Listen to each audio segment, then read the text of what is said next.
Breaking. 100,000 students striking from school on Friday for May Day. Over a dozen schools have canceled classes because so many students and teachers are expected to miss class.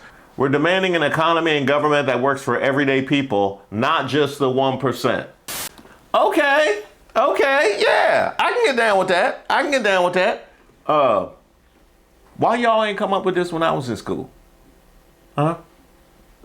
Yeah, we was having to play hooky over by the power plant. I think James still ain't right.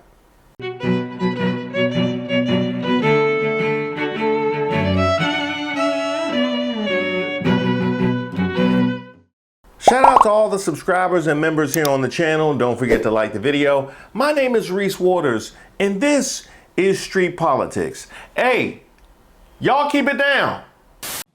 Every morning I wake up to a new headline lying about me. I have comedians dressing up in whiteface. I have people saying I'm not fit to be CEO. And I have Candace Owens claiming I murdered my husband. And the list goes on and on and on.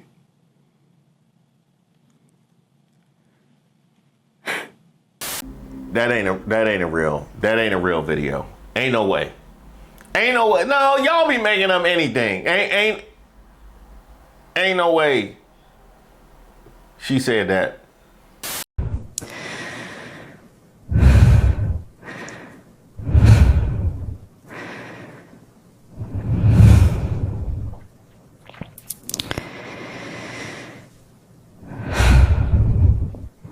That's worse than the Drewski video.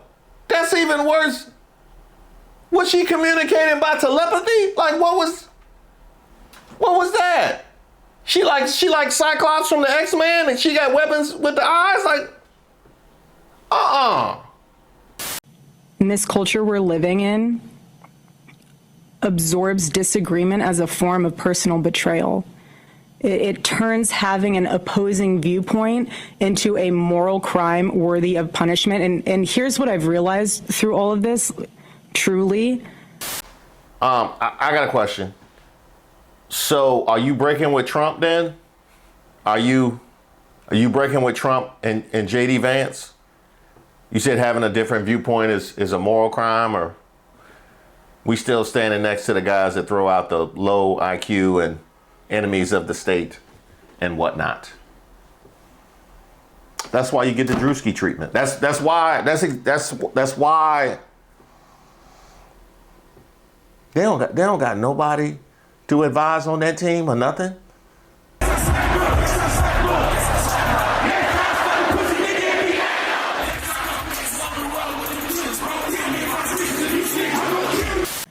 Having lived through quite literal hell these past 7 months, if you strip someone of their humanity long enough, you will arrive at the chilling conclusion that they don't deserve to exist at all. Is she leaving MAGA? Or what is that? Is this a hashtag leaving MAGA video? Okay, let me let her finish. Every morning I wake up to a new headline lying about me. I have comedians dressing up in whiteface. It broke my heart. That is I have people saying I'm not fit to be CEO, and I have Candace Owens claiming I murdered my husband. And the list goes on and on and on.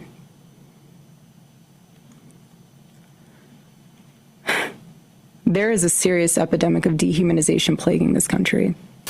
No, she's not leaving MAGA. No, she's definitely in MAGA, because that was one of the core tenets of MAGAs. When it affects you, then it's a problem. Then, if we can dehumanize whole swaths of the population, that's all well and good. When it affects you, then no, she belongs. She definitely belongs over there. I can tell you this though. They gonna go in the comments.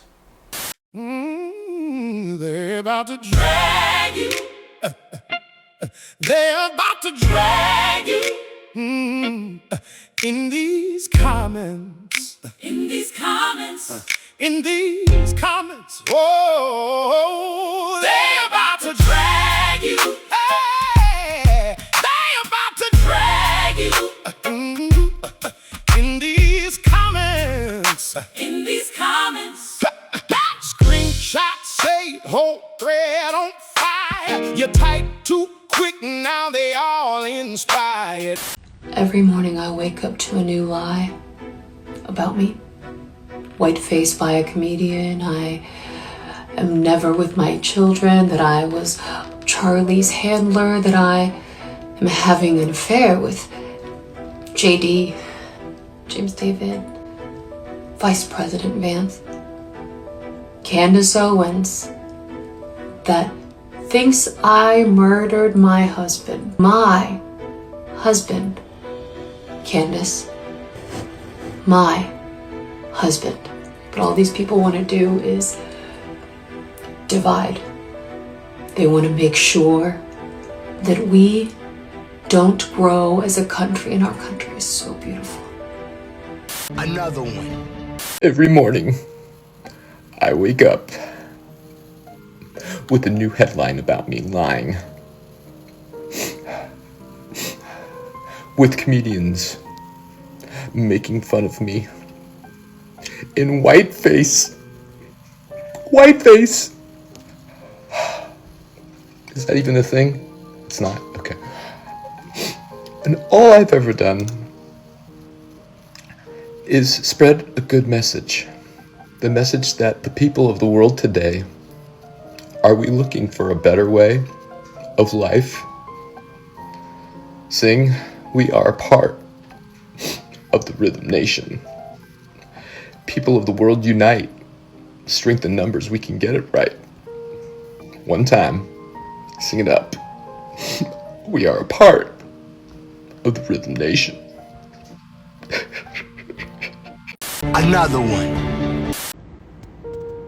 Of all things for you to wear, why that shit? Y'all peep this shit. So, Erika Kirk done posted up a whole little heartfelt speech and everything. And she was so offended about how Drewski was making whiteface skits and all this bullshit.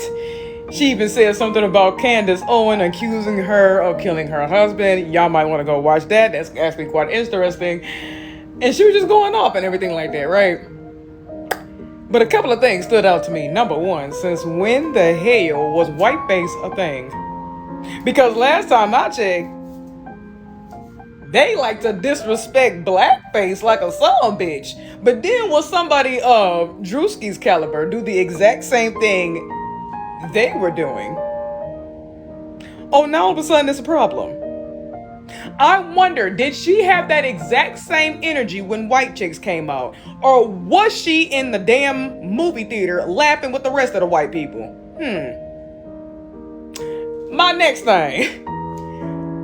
Why is baby girl dressed like motherfucking Janet Jackson? Like, she looked like she about to bust out and be like, 2, 2, 2, 2, 5, 4, 3, 2, 1. Miss Jackson if you're nasty. Oh shit, I say Miss Kirk if you're nasty. Baby girl, you should have picked out another outfit. I probably would have taken your speech a little seriously, child. 5, 4, 3, 2, 1. She looks like she's about to beef with Dr. Dre. I thought she was clicked up with Eazy-E. I thought she was clicked up with Eazy. That's what I thought. That's what I thought. She gonna sign Bone Thugs and put them back together. That's what it looked like. It absolutely did. And I didn't know she had that type of seasoning. I don't know where she got it from. Charlie Kirk will be glad to know that a black pilot was in the...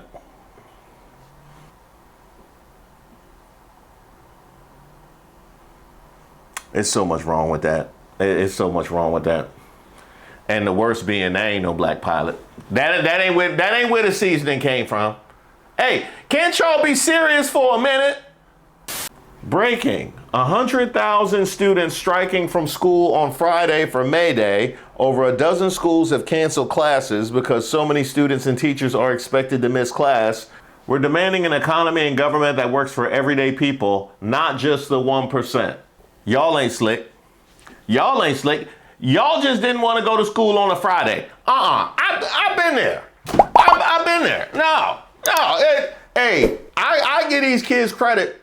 Okay, they organized much better than we did because we didn't have no good reasonings like that. We would say, you know, we striking because the football team lost, or, you know, the middle stall's been out of order for a month. Like that was what we had. That was the best we could come up with.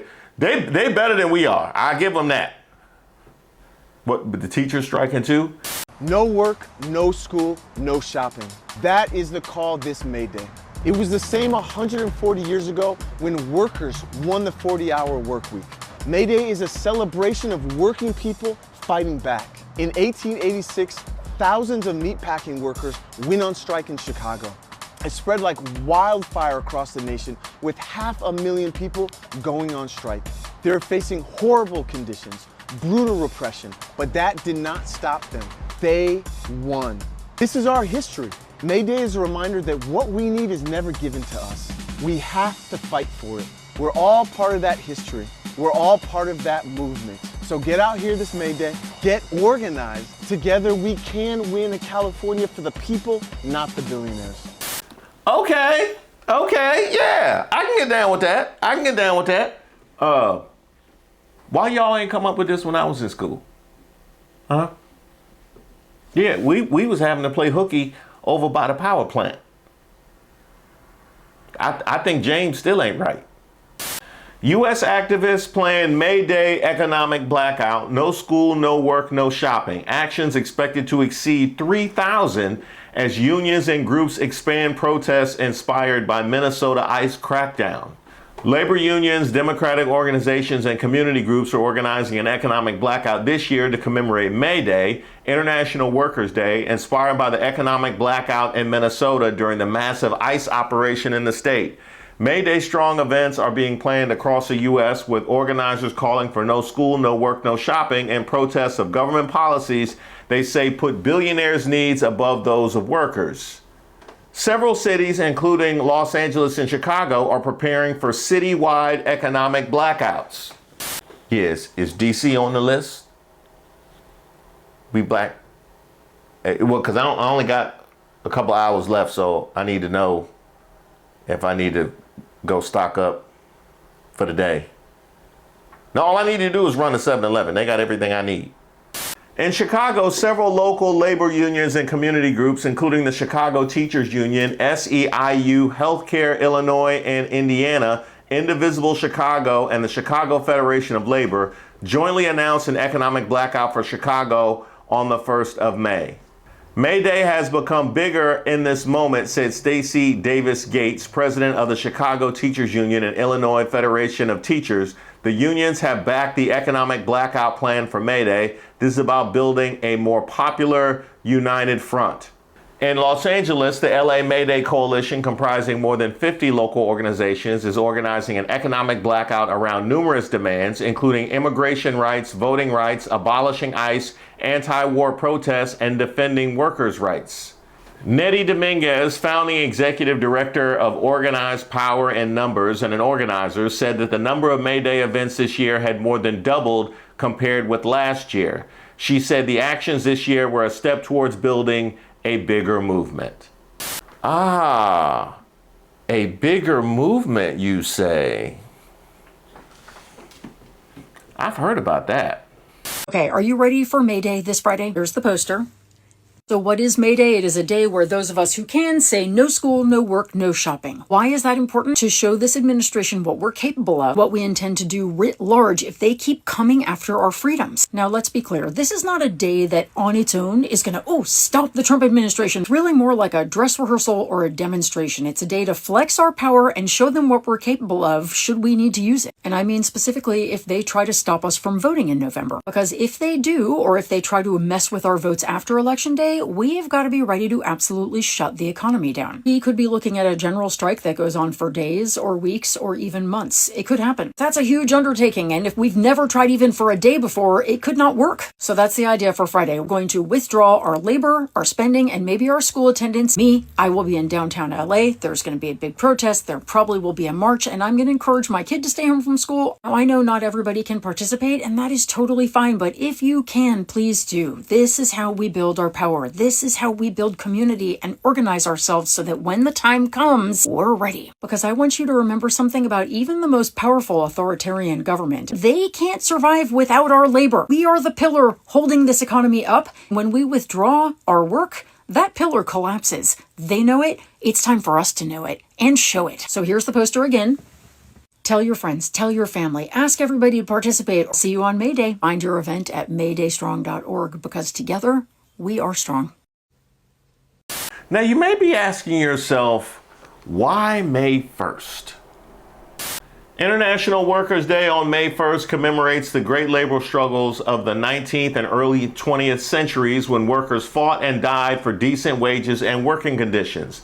The militant energy of the early labor movement, long dormant in the U.S., has been making a comeback recently as Americans chafe at economic instability, the destruction of healthcare and other basic rights and protections, and recoil from a government dedicated to further enriching billionaires at the expense of working people.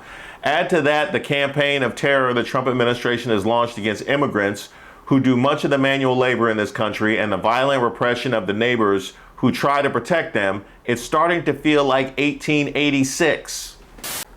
I'm sorry, you said 1886. Did you mean like 1846 or 1856? It's definitely pre-civil. Okay, I keep reading. Even 1886 is mad to be getting compared to 2026. I tell you that right now, 1886 is furious. On Friday, May 1st, labor unions and immigrants' rights groups are coming together to organize mass walkouts in more than 3,000 cities across the U.S. No work, no school, no shopping is a tagline for the national campaign joined in Wisconsin by Madison Teachers Incorporated and South Central Federation of Labor and myriad civic groups. Are they really called South Central Federation of Labor? Wisconsin, don't mess with them. I wouldn't cross them. I'll be honest. And be careful what colors you wear. This week's protests grow out of a day without immigrants, the May Day general strikes that began 20 years ago to oppose Wisconsin Rep. James Sensenbrenner's federal bill that proposed making unauthorized presence in the U.S. a crime punishable by mandatory prison sentences. I don't think people can put up with this for much longer. The inhumane treatment of regular hardworking people, the pain and waste of the greed-driven regime we are living with should turn the stomach of every American. May Day is a sign of hope. Indeed. And it is also a commemoration of the struggle and therefore a sign of progress. Well, shouldn't that be a holiday? Don't we generally commemorate things like that? May Day is an official holiday in 80 countries, but not in the US, where it all started. May Day is the reason we have an 8-hour work week, because American workers fought tooth and nail for it. Let me tell you what the Epstein class is afraid of. In 1886, workers went on a national strike, and they demanded 8 hours for work, 8 hours for sleep, and 8 hours for play. And in Chicago, a stick of dynamite went off during the strike. The police said the workers did it. The workers said it was set off by agent provocateurs to justify police violence. You know how there's always agents in our protests stirring up commotion to this day? So many of the labor organizers were arrested and executed. This incident, called the Haymarket Affair, gained international attention and set off a chain of reactions that strengthened the labor movement. Because of it, in 1889, labor movements across the world declared May 1st as International Workers' Day, or May Day, to continue the demand for an 8-hour work week across the world. But 5 years later, in 1894, Pullman railroad workers went on strike because their wages stayed low, their rent stayed high, and the company had total control over their lives. So the workers forced U.S. transportation to a standstill. The federal government sent in U.S. troops to put down the strike, and they killed a lot of workers. And right after crushing one of the largest workers' rebellions in U.S. history, the U.S. government told workers, here's the holiday you were asking for, Labor Day. It was not on May 1st. Instead, it was in September, because May Day connected American workers to workers all over the world. And that was the greatest threat to the empire. Labor Day kept our movements national. May Day said workers of the world, but Labor Day said American workers only. And that's why the U.S. does not celebrate May Day, but the rest of the world does. Ooh, thank you so much for that. Thank you. I knew I never liked Labor Day. I knew I never liked, because anytime Labor Day come around, it's time to go back to school. It's time to go back to school and figure out your excuses for not showing up on Friday and figure out what power plant you're going to play hooky outside of. It's a lot of stress. It was always a lot of stress once you hit Labor Day. And I know everybody get their first day of school outfit, and my parents wasn't giving it up like that. They wasn't spending money on no nonsense. So I knew I was going to show up with hand-me-downs. Labor Day was I wasn't feeling it. I wasn't never feeling it. But it is no wonder that May Day is something they wouldn't want to shine light upon. And certainly they wouldn't want to do it this year either, because they have seen exactly how effective organization in this moment can be with the No Kings rallies. And then there was the action protesting ICE in Minnesota. And on the economic front, of course, there was what we saw last Black Friday. And then there is Target. Hey, Target, it ain't tied to a specific moment in time. It's on site for y'all. Yeah, still. Y'all, we know that the boycott against Target is not over. I don't care how many self-proclaimed spokespeople for the Black American community pop up and proclaim otherwise. We are done with Target. But there's some good news, though. The way that we have been moving is the right way. How do I know this? Because we are the topic of all of this conversation. Target is spending millions of dollars on slick PR and marketing campaigns and plans to remodel their stores. And then you have these self-proclaimed spokespeople for the Black American community talking about, oh, it's all good, we're back. No, we are not. But that just proves how important our Black dollar is. And we need to continue to keep the pressure on, not only on Target, but every other company that has decided that they are going to disrespect us and our humanity, but still expect us to spend our hard-earned money with them. Absolutely not. And it's wild to me how all these other folk think that they can disrespect and insult we Black Americans, and then they can tell us what we need to do and how we need to move. That's the epitome of white supremacy and arrogance. And this also ties into what's going on politically, beginning with the Texas Democratic primary. There's a connection because, again, white liberals and other marginalized groups and some Black folks feel that they can tell we Black Americans how we need to vote without earning it. But guess what? Just like with our votes, these businesses are going to have to earn the Black dollar. That means that our power is considerable, and we need to keep that in mind. And just like all of those demonstrations and protests, you're going to see cooperation from all over the country. Do you know what May Day is? I do not. I don't. I do not know what May Day is. Isn't that what ships say when they're like about to go down? It is a distress call. It is also... It's for labor, right? Yeah. Labor history, fighting for workers' rights. A big day for like union action. So it's International Workers' Day, and it actually started in the 1900s when U.S. workers demanded 8-hour workdays. So this May 1st will be a Workers Over Billionaires National Day of Action, where we're demanding no war, no ICE, tax the rich, and hands off our votes. Is that something you think you could get behind? For sure. Of course. Yeah, definitely. I mean, if you don't, there's something wrong with you. That's true. So to take the May Day Strong pledge, you can do one or all of 5 things. No work, no school, no shopping. You can close your business down for the day, or you can take an action. Are there any of those that you think you could do? Yeah, no shopping seems really easy. Definitely do no shopping. I could probably do the no shopping and school and then no work. Take some direct action, maybe go out on the streets and protest. Get whatever I need, groceries and shopping the day before. I think I can do most of them. Amazing. So it sounds like you're going to take the May Day pledge. I think so. It's looking like it. Let's do it. But of course, this being 2026, you can't get everybody to agree. If you're trying to move things in a positive direction, oh, it's going to have its haters. This is indoctrination happening right in front of our eyes, guys. Ask yourself, why does the Black community consistently vote blue no matter who? We give them 95 to 98% of our vote and been doing it for 50 years. Ask yourself why. It's because for years they've been led into this trap.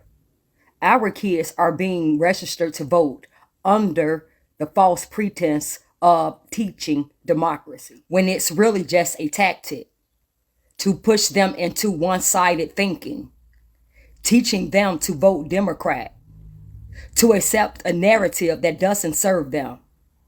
They create chaos.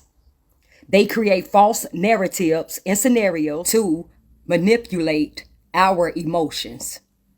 They get our kids emotionally involved.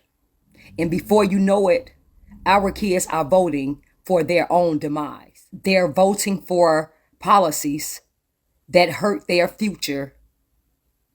They're voting for policies that ultimately destroy them.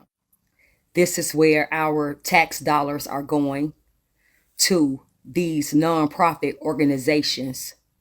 And these are your youth jobs, to keep us voting blue no matter who. This is where our money is going.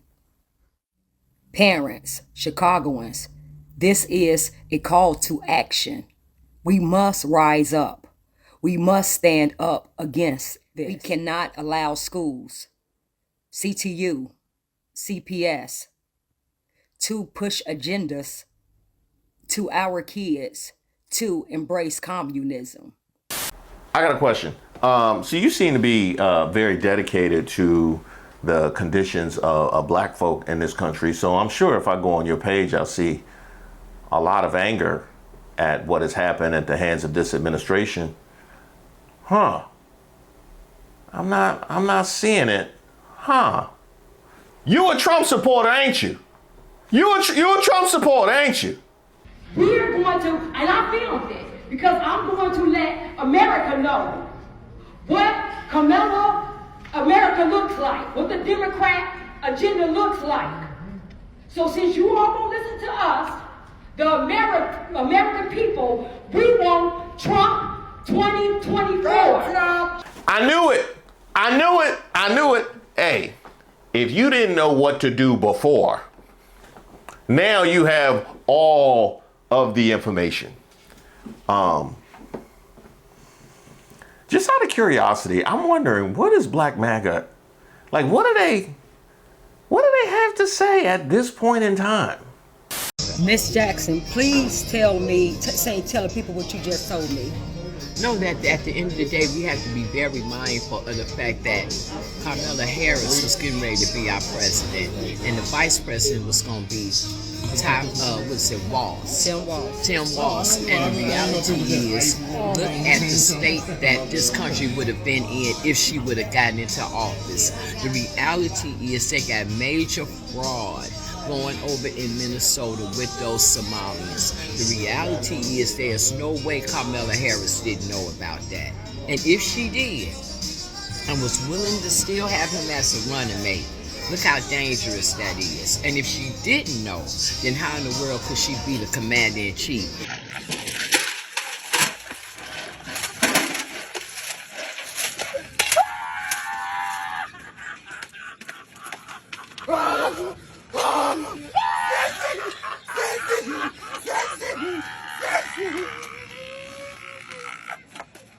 Wow. Y'all went deep in the bag for that one. Y'all went deep in the bag for that one. I didn't know our arms could reach that far. I had no idea. Hey, no, it's not about whether I cheated. It's about you could have picked Rodney. And if you would have picked Rodney, think about how bad that situation would have worked out. you know, I know he doing real well right now, and he just got promoted, and you know, he got his own side business going on. But you know, if y'all were together, he wouldn't have no time for you. And I bet they got a lot of fraud going on. I bet it's a lot of fraud going on over there, because I watch Fox News, and they said that it's fraud going on where he live at. So and you would have got caught up in that. You know what I mean? So that's think about. It's not about whether I cheated or whether I got laid off or how I treat you. It's about think about Rodney. 5, 4, 3, 2, 1. Now, as nonsensical as all of that is, it is important to keep in mind, you know, like they don't, exactly what the real life stakes are.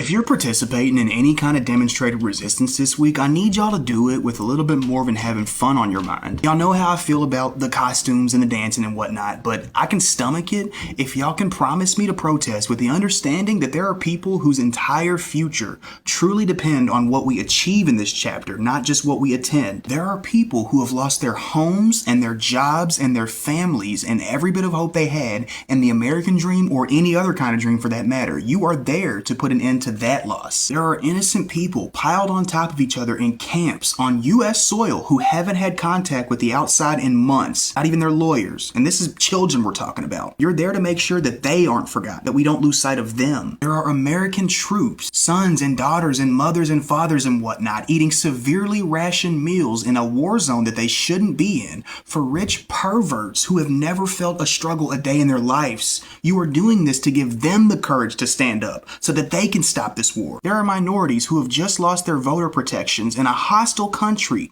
where we still have to prove our own humanity at the risk of death or incarceration. You are there on behalf of those minorities who can't protest and can't speak out and now can't even cast a fair and equal vote. I need y'all to understand that for me. I need y'all to feel the frustration of everyone who's protested and stood for something before us, and how far backwards we've walked as a nation in a single year. You're not there for you. You're not there to have fun. You're not there to be an individual. You can do those things, but ultimately you are there for everyone that is sacrificed before you and everyone that needs inspiration after you. I'm not saying you gotta walk around with tears of anger like I do, but please, for the love of all that is holy, get serious, because no one else will get serious until you do. And those stakes keep getting higher. I'm from Louisiana. This case isn't just some headline for me. It's my home. It's my neighbors. And it's my voice on the line. Louisiana is 1/3 black. 1 in every 3 of us. But for decades, we've only had one district where we can truly elect the candidate of our choice. 1 out of 6. That math doesn't lie. It is about race. It's about power. And it's about silencing people who look like me. When the 6th district was created, it afforded more of us the opportunity to have our voices heard in Congress. But now, that hard-fought progress is under attack in Louisiana versus Calais. And what's at stake here isn't just the map. It's my right to be seen, my right to be heard, and my right to be counted. Now, if the Supreme Court uses this case to gut the 2nd section of the Voting Rights Act, it wouldn't just strip my community of power, but it would gut the protections for black voters everywhere. Section 2 is one of the last safeguards we have against racial discrimination in voting. And if they take that away, then what's left? This isn't abstract. This is reality. This is my reality. And if the court can ignore 1/3 of Louisiana, they can ignore anyone, anywhere. We need people to pay attention, to speak up. Because this case isn't just about Louisiana. It's about whose voices are counted and whose voices are ignored. So shout out to everybody whose work has gone into organizing it. Oh, is more? In addition to the general strike coming up on May 1st, no work, no school, no shopping, we need to be striking our data. No social media, no AI, no streaming services. Tech companies have arguably one of the biggest holds on our entire political system, not just nationally, but globally. They interfere in our elections, create harmful products. They're killing the planet. They are conducting mass surveillance, and they are helping disappear people. Not to mention they're all run by billionaires, and they are probably the biggest perpetrators of economic inequality in the entire country. Part of the strike on May 1st is extracting your labor from the system. But the thing is, we are performing free labor for these tech companies all of the time. Anytime you are on Instagram, if you're seeing this right now, you are performing labor because they are tracking where your eyes are moving. They are tracking how long you're staying on this video. Anytime you interact with an AI chatbot, they are tracking all of that data so that they can ingest it, analyze it, and repurpose it to sell it back to you in some form or another. And similarly with streaming services, we should be putting pressure on these companies just like we're doing other forms of economic pressure. We need to be extracting our labor from these tech companies. OpenAI, Google, which includes YouTube. I'm done. Cut the show. Excuse me. Does it have to be YouTube too? Huh? Because I'm on YouTube. I'm trying to get the word out. That's.